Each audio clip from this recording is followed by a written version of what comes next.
guys, welcome back to another episode of Diaries of an International Student. In this episode, we're going to talk about OPT, which stands for Optional Practical Training. It's my last semester here at my college, but I'm no expert in the topic of OPT, so I came to the best international advisor in the country. Hi Becky, how are you? Hi, good, come on in. Do you have a minute? Yeah, happy to help. Thanks for doing this again. And today I want to talk about OPT, and I have some questions for you. Awesome, happy to help. So first of all, can you tell us what OPT is? Yeah, so students when they study in the United States have a couple of work options. The final ending one is called Optional Practical Training, so OPT is the short name for it. Who's eligible to OPT? So any student that has been in the United States for 1 year is eligible to apply. There are two kinds of OPT. First one is called pre-completion OPT. Most of our students do post-completion OPT, which is post-graduation. And so the only real requirements are that you have completed 1 year of study in the United States and that you engage in employment that is directly connected to your major. Okay.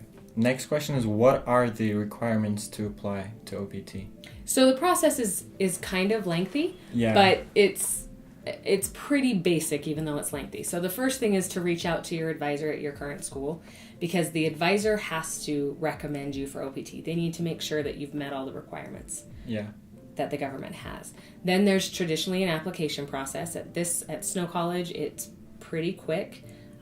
2 pages, one that's the advisor signing off and the other one saying what exactly you want to, when you want to do work. And then your designated school official goes in and recommends you in the government system CVIS. And from there, you fill out the paperwork, submit it to USCIS, and you wait for them to approve it. Okay, let's say I apply to OPT. Mm-hmm. Does that mean I will get approval from USCIS, or is there a chance of my application getting rejected or denied? As with any government, there's always a chance of denial. I try and do everything I can in my power and look over all the documents to avoid any chance of rejection, but there's rejection for reasons like you forgot to sign your check when you sent that, or you sent it to the wrong address, or you sent it in too early, or you sent it in too late. So rejection is always a possibility, but what I tell all of our students is if we've gone through all the paperwork, made sure to dot every I and cross every T, everything's filled out.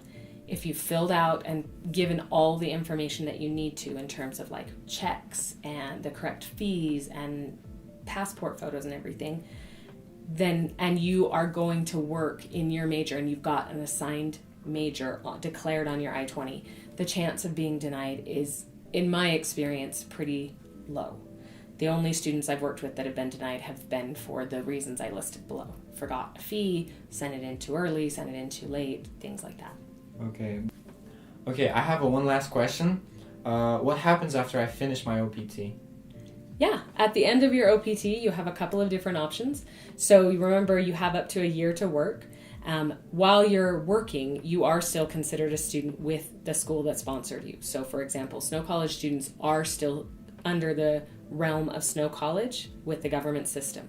So you have to make sure that you're reporting to the school what your choices are. Your first option and what most students do is they continue for the next degree level, whether that's your bachelor's, your master's, whatever.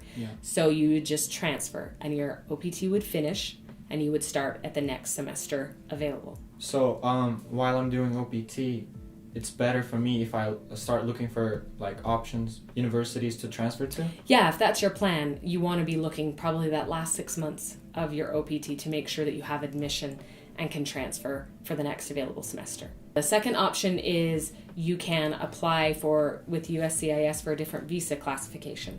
So that is particularly important if you want to apply for an H-1B visa, which is a work permit sponsored by the company you're working for, or if you want to be sponsored for permanent residency. So that's the second option. Third option would be returning home. So saying, okay, I'm done, I finished my master's, I don't want, I've got everything I need, I'm gonna go home and start working there. Okay, perfect. Thank you, Becky. Thanks for doing this with us again. And thanks for all the information you have for us. That's it for this episode. If you guys have any questions about OPT, don't forget to comment below and like and subscribe for more amazing content. See you guys next time.